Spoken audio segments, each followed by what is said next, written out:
Let's do this. The Cult of Hockey podcast. By the faithful and for the faithful. I'm David Staples of the Edmonton Journal, and I'm here tonight with Bruce McCurdy. Hey, Bruce. Hey, David. How are you doing tonight? Good. Even though it was probably the most wretched game of the year, except it got going there. It did get exciting right near the end due to some spectacular play in the Oilers' nets and an overtime and a shootout, which I those are always exciting. You're always kind of on the edge of your chair. The shootout was pretty good, but the Oilers had a wretched game. The Flyers weren't much better. I guess they were okay. It was a horrible game, Bruce. The Oilers deserved to lose. They were lucky to get a loser point out of the game, which they did get. That's the only silver lining, but that was a really horrible game. What were the grade A shots, David? The grade A shots were 15 to... 1 second, sorry, Bruce. 15 for the Flyers, 10 for the Oilers, and the Oilers had... And two of the Oilers came in... two for both teams came in overtime. So 15 to 10, and the Oilers had 4 or 5 alarm shots. And Philly had 6. Philly had 6. So the Flyers were definitely the deserving team. 2 good things, 2 bad things, 2 numbers. Bruce, what is your good thing? Yeah, well, I'm going to go with the goaltending, and of both Stuart Skinner and Carter Hart. I thought this was an excellent goaltending duel, and it was a re-showdown of the 2018 WHL finals for the Ed Chynoweth Cup, when Skinner and his Swift Current. This was Manny Viveros' team, and in Swift Current, Broncos beat Carter Hart and the Everett Silvertips. So not exactly the most famous cities in the dub, but Everett's had a strong program forever, especially goalies. It's a goalie factory. And Carter Hart, 2018, he was in the league NHL pretty quick after that. And Skinner took a little bit the overland route, but he was every bit as good and sharp as Carter Hart tonight. And I would argue he made one less mistake than Hart did on the one Edmonton goal. I thought was maybe stoppable. And the one Philly goal, the guy took a shot and ramped off a Tyson Berry's stick right off the post and in. It went up, and it also went a little sideways, hit the post and went in. Like, the guy couldn't have picked that spot any better. And if he had picked the spot, Skinner probably would have stopped it. It was the deflection that beat him. And after that, I thought he was outstanding, David. Made a number of very fine saves, very square to the puck. Like, time and again, Philly would set something up, and it would, or it'd be a quick turnover, 1-2 pass, bang, shot, and it hit Skinner in the breadbasket. And he saved the very best for the 60th minute. This would have been an absolute killer, David. You wouldn't even be able to talk to me right now if this puck had gone in. Off a lost actually won the D-zone face-off, and CC fumbled the puck behind the net, and it was pass, shot high on the short side, and Skinner came diving over with the blocker, put it up and over the net. To me, David, given the situation of when that happened, that is a save of the year candidate. Bruce, it's not just a glove grab sort of halfway through the second period of a 5-1 game. This saved the friggin' game. Simple as that. And so an extra plus for Skinner just for that save. I'd already named him as my good thing some time before that. And then he came up with that save, and right through the overtime. 36 shots, 35 saves, and unfortunately he could not... a couple of the Philly snipers picked a corner on him in the shootout, and only one of the Edmonton snipers was able to pick a corner on Hart. And that was that. 2-1 in the shootout for Philly. But Edmonton's goaltending, I would say 95% of what earned him a point tonight was that Skinner was at least as sharp as Carter Hart, when I would argue overall the Oilers were not as sharp as the Flyers, and they were beaten. And anyway, we'll get into that a little bit later. So let's smile and say, way to go, Stu. 10-game point streak thanks to your stellar effort in this game. That was indicative of Stuart Skinner's season, I think, Bruce, where he has played really well all year long, but he just is not getting the wins, that Jack Campbell is getting. Jack Campbell's in the net when the Oilers are scoring more, and we've dug into that in the past, but so I won't belabor it. But that shot goal to support tonight officially. Yeah, that shot, he's got Stuart Skinner now has 13 wins and 13 losses. That shot in the 60th minute, Bruce, that it did indeed have clipboard apocalypse written all over it. They were running for cover in your house. Every clipboard was shuddering in the dark, fearing that shot was going to go in. Indeed. His other big save was in overtime on Provorov, who broke in on a breakaway past Ryan McLeod and Darnell Nurse. And man alive, he made a good move too. He came in hard and he made a pretty good deke, and Stuart Skinner hung in there. So it really was a fantastic game. And then in the shootout, it was a weird shootout, Bruce. When McDavid, I'd have to look to refresh my memory, but I don't recall ever seeing Connor McDavid go in so slow on a shootout. And I could be wrong, but I think he usually got a bit more speed, because he actually had Hart beat if he had more speed. There was a moment where he had him beat, and because he didn't get enough separation across, like enough movement on Hart, what should have been an open shot wasn't an open shot. And then he tried to make a more difficult shot and he lost the puck. But if he had just been moving faster, he would have scored for sure. And that was I don't get why guys move in so. And here I am questioning Connor McDavid, the greatest goal scorer in the world right now. Nonetheless, I still don't understand why people move in slow in the shootout. Speed helps. Like, the goalies have the big equipment on. They're not as fast as the skaters. No way are they as fast going across the net. And you give up a huge advantage by going in slow, I believe. For what it's worth. Yeah, well, he's used that tactic before. And what he tries to do is he takes it all the way to the boards, and he tries to go right to left and count on the speed of his hands to be able to deke either way, depending on which way the goalie's leaning. He'll take it across, or he'll pull it quickly back and try and deposit the backhand in the short side. Or even, I think I've seen him lob the goalie, where, he just takes him wide and just flips it up and over.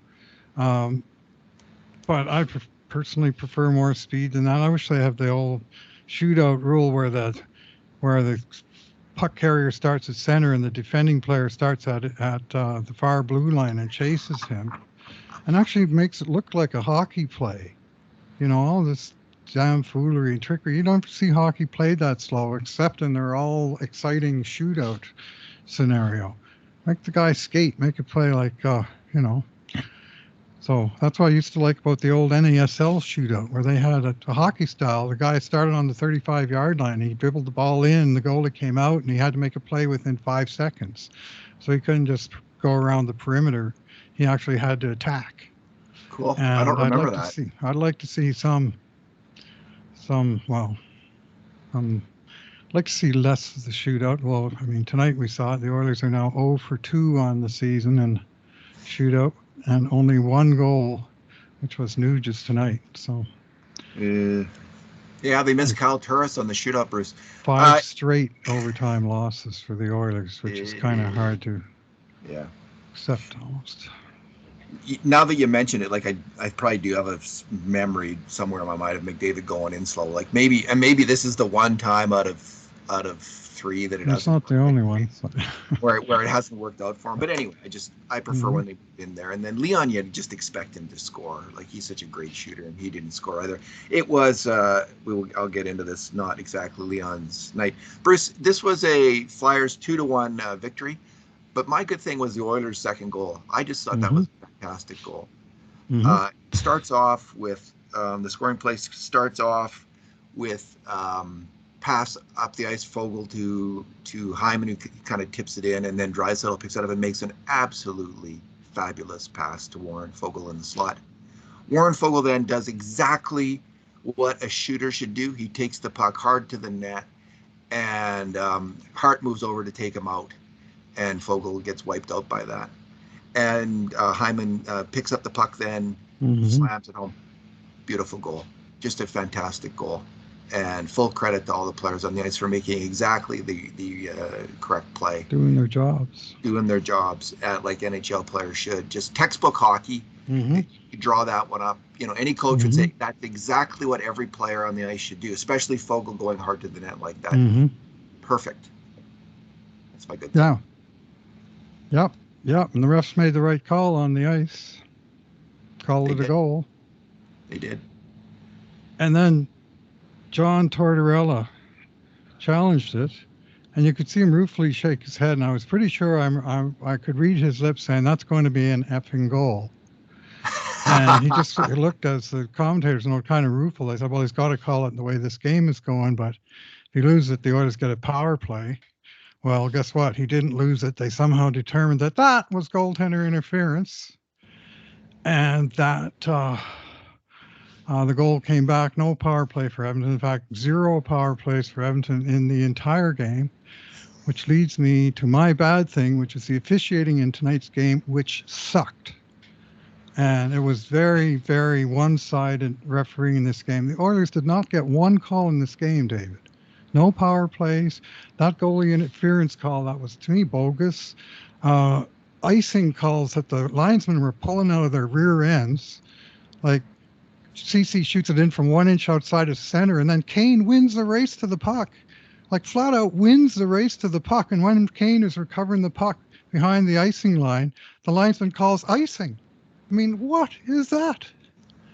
So, and then, and there was plays like McDavid. The guy just grabs McDavid by the arm in the neutral zone. The puck comes out, and McDavid's winning a race back towards Oilers' end to save a possible breakaway. And the guy who might have had the breakaway just arm locks McDavid and pulls him down to the ice. Both refs looking right at it. Nothing. Not a call to be had. All they did was get in the way of the puck, miss icings, and it was just brutal. So I'm going to go to my way and call out the names of these guys, and I don't know them from Adam anymore, but these guys tonight, Furman South. Furman or Herman? Furman South, as in the team from the South gets the calls. Trevor Hansen, linesman Derek Nansen, and Shandor Alfonso. And you guys had a real bad game tonight, and it wasn't just you missed some calls. It was all the calls you missed went against the same team. And as a fan of that team, that pisses me off. Shame on the refs. Well, just that be goal. fair That about goal it. had to. That goal had to. Like that brutal. That was the on. game. Come on, like he goes to the net hard, and Carter Hart, trying to stop the puck, gets entangled with him. That's all that happens. And the guy nudged him in there, but if an Oiler had nudged him in there, they would say, he pushed him in. He can go in there and hold his pads open, and they can score, and that's okay. It's a bang play. Like for Zach Hyman, that's 5 now. 5 goals. You can see, even as he scored it, Hyman knew, I think. He's going to get shafted again. Bruce, listen, the truth of this game was, this is the second night in a row the Oilers have been pretty solidly outperformed by an inferior team. And I hope it's a wake-up call. Like, honestly, they got a couple games this weekend. It'd be nice to win both of them. They've got to start playing hockey the right way again, doing the right things, hustling a little harder. And, leading the non-effort was Leon Draisaitl, who's the bad thing is my non-effort. But I am going to highlight Leon because I think of all the non-efforters, he was the most effortless. And he, you're telling me, I think no shots again on net for the second. 0 shots for the second straight game. He only had 21 in the 10-game segment. Just finished. So there's something amiss. His defensive play is what I'm singling out, though, not his offensive play. He can make up for a lot with his offensive play, and he does. But this has been his worst defensive season, I think. And I'm not sure if there is an ongoing issue or what's up. But he's struggled all year defensively. Tonight he made 5 major mistakes on grade A shots against, including the turnover on the first goal that he turns the puck over in the offensive end on a pass, a cross pass. A fairly risky cross pass. It doesn't hook up with the player, and the puck's going the other way, and they come down and score. Leon, he's obviously a fantastic offensive player. He now and then has been a fantastic defensive player.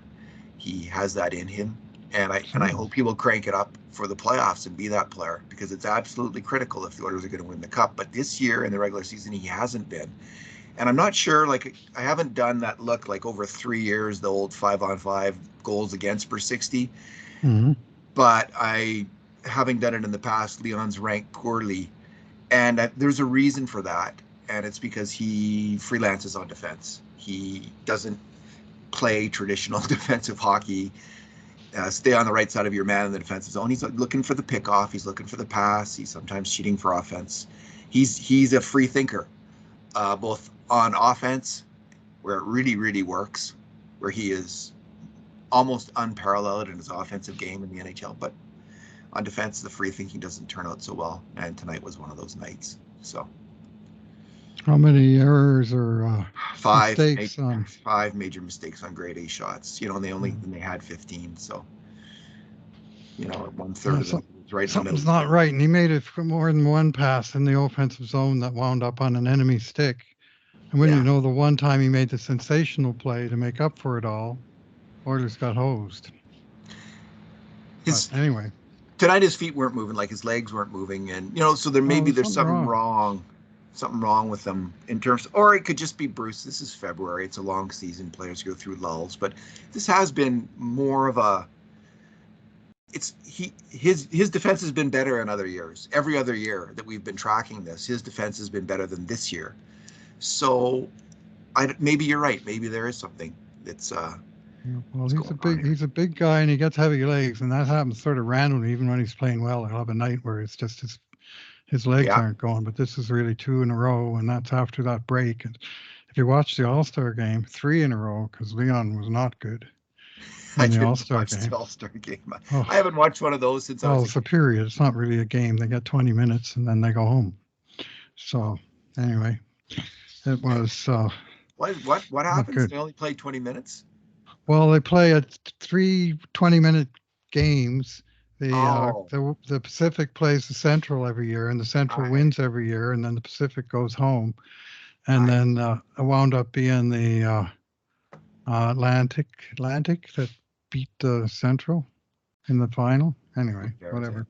I only watched the first one, and then even at that, I mean, it was just sort of, I'm a completist, got to get those rarities and B-side type records to have all of the information. So I watch at least the Oilers players, and once they were done, I was kind of done too. Is it completist or completionist? I'm not sure. Well, it could be either, I suppose, but I'm pretty sure completist is an okay word. I think it is too. Completionist. But of course, here's another short rant for me. The All-Star game, they play 3-on-3. They don't ever call the whistles when the goalie freezes the puck, for goodness sake. But guess what? They keep that exciting offside challenge for the All-Star game, and they had one again. NHL, sell your product. Get your heads out of your butts and sell your product, not that crap. We are both have the completionist streak, which is probably why we do the grade A scoring chances, because we just feel like we can't not do it now and comment. Like, I feel like I can't do it and comment. It's very informative for the podcast, for the grading and stuff, and I guess that helps me feel like I'm following the thread of the game, a little bit. And even when you're surprised, sometimes the eye test tells you one thing and you count it up at the end of the game and you go, holy moly, 5 against. But other times oftentimes it tells you, it confirms what you thought you saw, and other times it tells you good things, that maybe this guy did a little bit more in this game than I thought. So that's right. Sometimes a guy has like suddenly 10 grade A major contributions to 10 grade A shots, and you think, I guess he's not a 6 in this game, he's an 8. And it's usually McDavid or Draisaitl, right? Because we're so used to seeing their greatness. This is how I feel about myself. I'm so used to seeing their greatness that it's easy to to rate them on a different scale than the other players and be a little harder, both in terms of their offensive play and maybe also in terms of their defensive play. I have high expectations for both of them. Bruce, what is your numero? No, my number is 8. And this leads into actually what was originally going to be my bad thing. So I'm kind of cheating and taking my second bad thing this way. And it's actually going to be my second and third bad things, because 8 is the number of official giveaways charged to the Edmonton Oilers in that game. 8 giveaways in that game.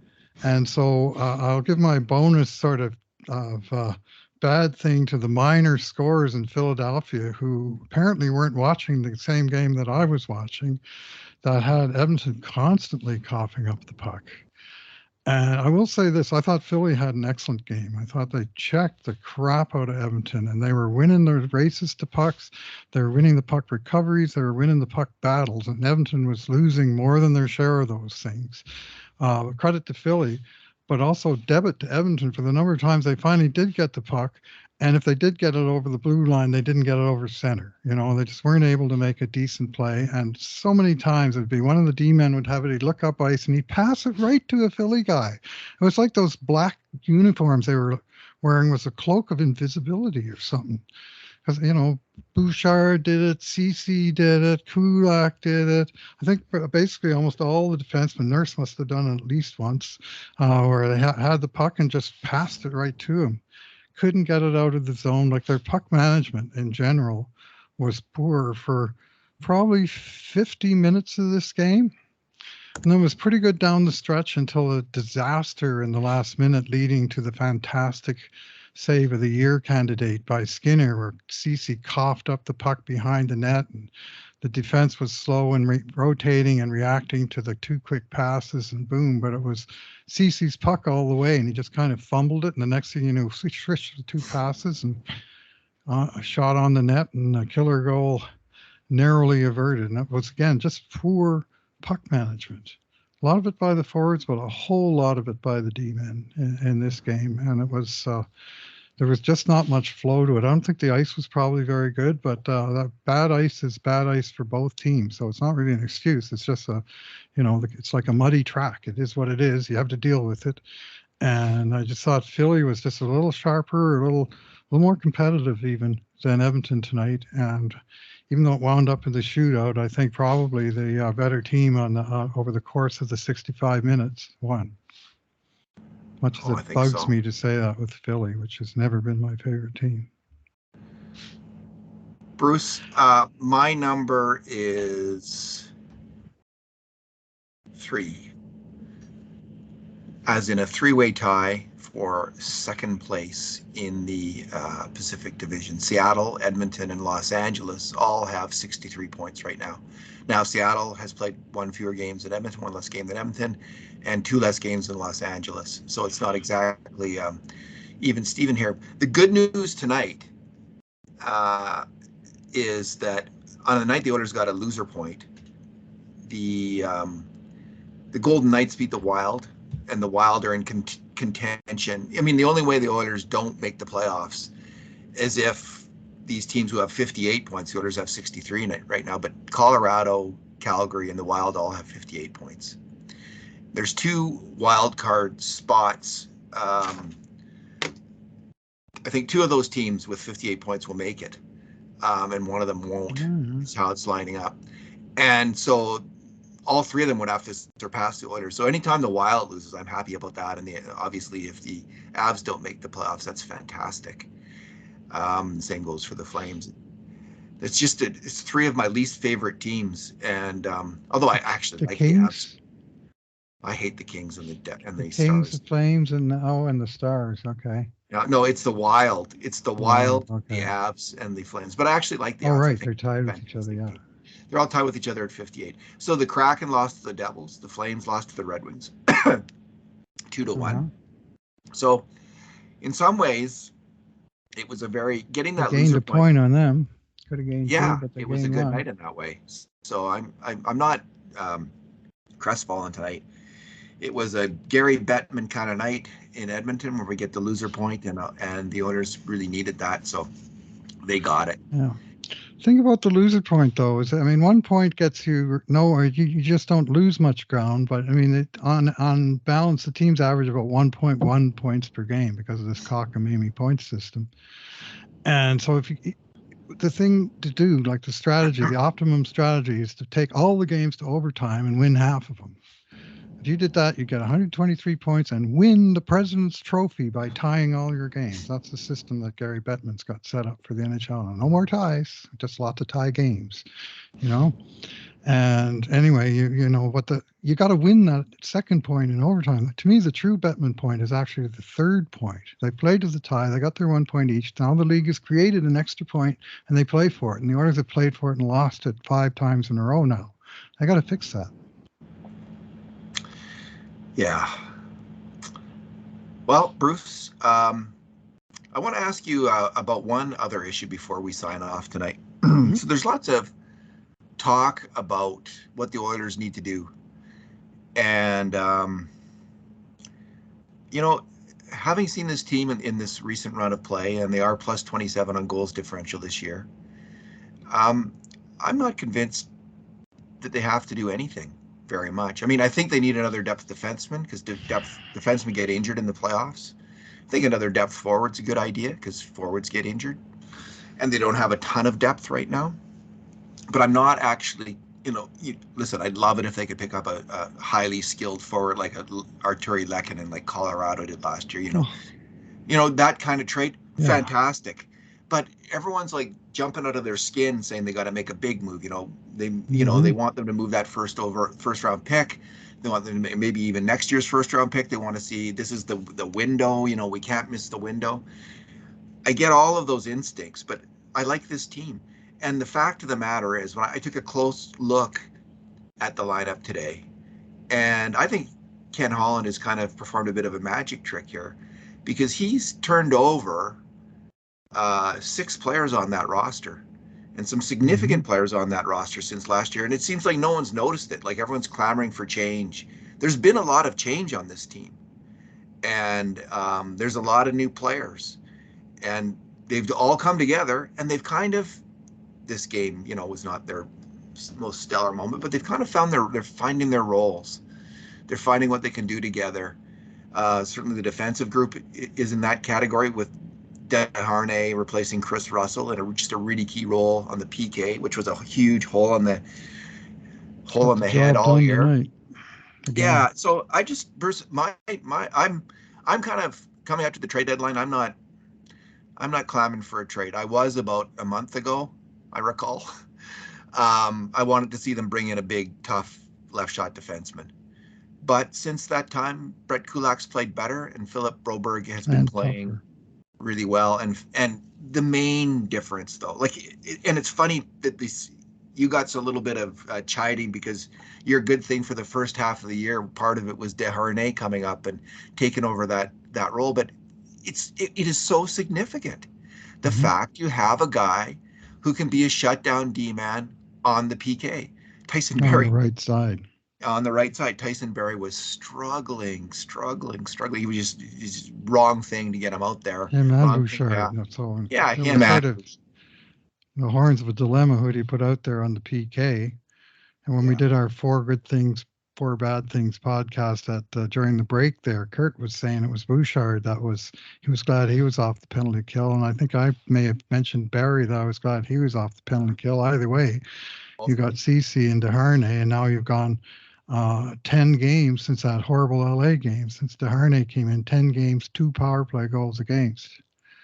And, and that's in a tight game like this, power play goal, in theory, first of all, to get a power play goal, one does need to get an actual power play. So there's that, but at least the Oilers were able to saw off on special team 0-0, almost scored, Evander Kane on that wraparound. And, one other observation from this game, the same thing happened in overtime, or maybe it was late in the third. It was late in the third because they were going that way. And Kane did the same thing, and he came charging right around the net, and he got the exact same kind of shot away. He got it outside the icing line, and he pulled the puck back just inside the post, and Hart got over it same way, just as fast, and he kicked it through the blue paint, and it was just kind of sitting there in the blue paint. And McDavid, who was trailing the play, saw exactly what Kane was going to do. He skated behind the net. All he had to do was the old Glenn Anderson. Put on the brakes, stop at the edge of the crease, tap it in. And he just skated right through his opportunity. And honestly, to me, he should have seen that one coming, because Kane had done the same play earlier in the game. And you need your goal scorer, would-be goal scorers, in front of the net, not behind it. And so anyway, watch that replay later and watch McDavid, and then tell me I'm wrong. Just put it Well, that way. we've both criticized the greatest goal scorer on earth tonight for his lack of goal scoring I acumen. could have had one more there by doing a pretty fundamental thing. You know, GTTFN, and stop there with your stick on the ice. even a great player can have it's a one-off. It's a play I'm criticizing, not the play. Even a great player can have like a fuzzy moment or a fuzzy game. Like they're not robots. So we know this. Bruce, no, so we do. What would you do at the trade deadline? Like, what's your feeling? Is it the same as mine, or are you more on the we can't miss the window? Are you on we can't miss the window? The McDavid Draisaitl window. Window's pretty wide. I was on TSN 1260 yesterday, and of course this question came up. And the quote that they attributed to me in the archived edition of the podcast version of it was, "The Oilers would be foolish to go all in." And my specific comment, which was, I think, fairly accurately quoted, but the context wasn't given, was that not to give up on a Philip Broberg to get a player who is going to be here in the short term. To me, I don't give them up. They're not doing that, even though they got 2 more years of that contract. I don't think they're going to do it. I praise Ken Holland for not jumping the gun earlier and waiting to see what Broberg could bring, even after his early season injuries. And we're starting to see it. I don't think he had a great game tonight, but he's been bringing it pretty good lately, and he's got. Ken Holland himself, he was on. He's had a few availabilities lately. I had an interview with Dan Nugent Bowman of The Athletic. He was on Stauffer's show. He was on Rashog's podcast. And that was actually pretty good. He spoke to Ryan Rashog and Mike Johnson and Pierre LeBrun. Mm-hmm. And he gave some of the details there. And he gave some of the things that people seem to actively scoff at. Why is he saying dollar in, dollar out? He's the least creative GM in the league. That's what I read a couple times today. And when you're on long-term injury reserve, you do not get to accrue any money. So you're up to a limit, and when you bring in a new salary, you have to make room for it.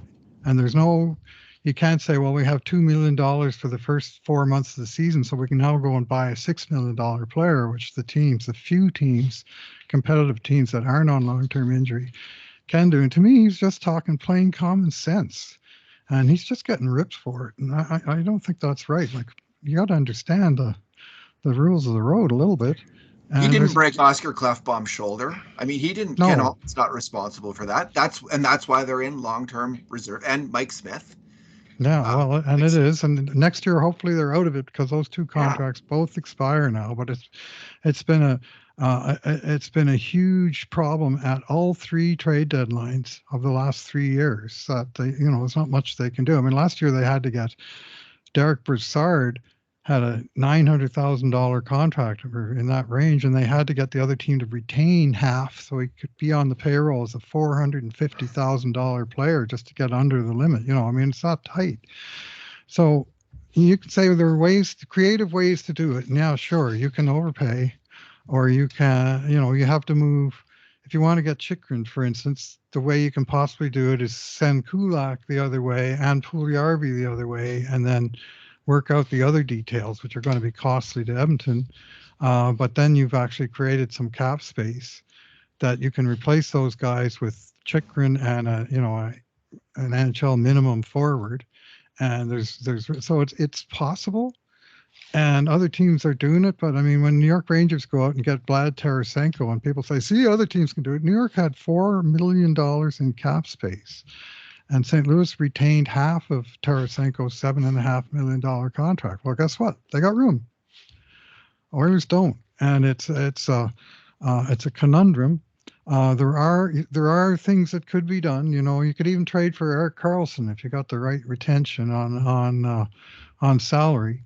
Uh, I'm less convinced on the all-in in that respect. That uh, Yeah, Draisaitl's got 3 playoffs left, and McDavid has 4. And the other point that Holland made, and I could not agree more with, is the fact you have to have young players coming up through your system who outperform their contracts. And if you wind up trading all of those guys to bring in the superstar or two of your choice, then where the hell are you next year? Like, who's going to be the cheap labor if you've traded all of Broberg and Borgo and Holloway and so on to bring in some other guy that's got a reputation but may already be past his best in many cases. So I'm a build from within guy always. So I'm usually a sort of play your cards close to your chest, maybe get a player here or there. And I do think they could use a defenseman uh, that could be trusted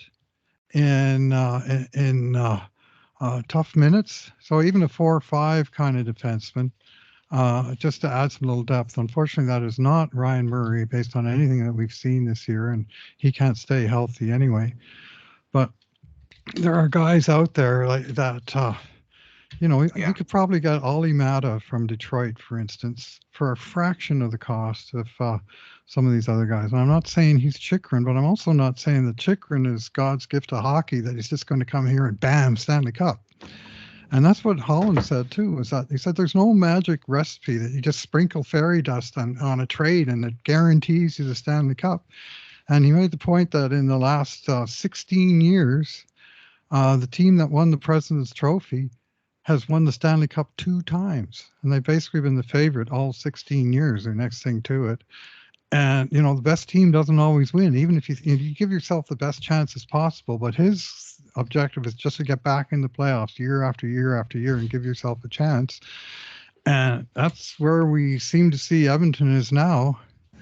And frankly, this point, I want to see, frankly, McDavid and Draisaitl themselves pick it up a little bit and start winning their portion of games a little bit more often. They've been given up as many as they've been scoring on the 5-on-5 part of the game, and we know they have a long track record of being better than that. Well, it's time to get back to those, put the work boots on that front. So it's no easy answers, I guess, is what Holland said. And I just found myself nodding a lot to what he was saying. And it's not because I'm some Ken Holland sycophant. I've criticized him on lots of stuff, but he is, he's got a good old dollop of experience and common sense and old-fashioned wisdom. And sometimes, you need to sort of dig in and what are the real options here, and are they better off to hold them or fold them or up the ante? I think Puljujärvi could be an interesting player for Arizona. It could be a good fit for both the player and the team. I think there's a player there, and I again I don't weigh in on like players like Chychrun because I don't watch them. I haven't watched them. I haven't done the work. Most people weighing in on Chychrun have not done the work. They have a valid opinion in my view. I don't. I just see them as like there's no credibility in their assessments as far as I'm concerned. That said, by reputation, Chychrun does sound like he's a better player than Kulak. And Kulak struggled this year. So if you're moving Kulak out and Puljujärvi, and then obviously a first round draft pick, maybe a top prospect as well, maybe even more for Chychrun. I mean, that doesn't sound like crazy talk to me, but you have to get Arizona to agree to it, and they have all these potential suitors, right? And they're going to pick the best deal out of the however many teams, 6, 7 teams that might want Chychrun. So it's good luck, good luck, and you sure don't want to give up too much Like you say, like there's Xavier Bourgault, there's Raphael Lavoie, who's finally on a real hot streak Hmm. in the minor leagues. There's, there's your top picks. There's Reed Schaefer. There's all these things you can trade for Chychrun. But I do think you'd probably want to move a defenseman, and it sure better not be Philip Broberg. If it's Kulak, then I think that makes more sense in a trade. But we'll see. I don't see the Oilers getting Chychrun. I think some other team will want him more than the Oilers do, Yeah, like Kings. and they'll pay more, and maybe the Kings have more prospects. Yeah, they do. And they got more So draft picks. The Oilers are always in a deficit position on future draft picks. yeah, And that catches up with them. And, they're always trading next year's draft picks at this year's deadline kind of thing. And, that's deficit financing of that's, hard to maintain because the draft picks in the future have less trade value today than the ones that are coming right up. and the Kings could trade for Chychrun and not make the playoffs quite easily. I mean, because they're Yeah. right on the cusp. They're -10 on goal differential. They're not a great team. They're a marginal team. So they should be careful about spending the farm, all their prospects on Chychrun too, right? Because I mean, he does have 2 more years on his contract after this year. So that Yeah. there's that's what makes this trade a little bit different. So anyway, Arizona has had him on the block though for it seems like a year and a half now, and still no takers. So are they asking too much? Like, if Ken Holland's sitting on his hands, what are the other 30 general managers doing? Are they all sitting on their hands too? Yeah, he's trending on Twitter every day. Chychrun's there. Oh, I'm tired of it. Me too. And I'm tired of the Puljujärvi stuff too. Like both of these things. Like it's been literally talked to death. Let's see what happens. Is my view. Let's see what happens. Yeah. And let's talk about the games that were played tonight and are ongoing, and the team that we're seeing on the ice. We saw some less than great things tonight, and yet we saw a team with a goalie and enough to get a pull a point out of a very iffy road game. In the past they would have lost that game 4 or 5-1. That is the difference. That is the difference. Bruce, thanks for talking tonight. Right. Thanks for listening, everyone. And in the meantime, and in between times, this has been another edition of the Cult of Hockey podcast.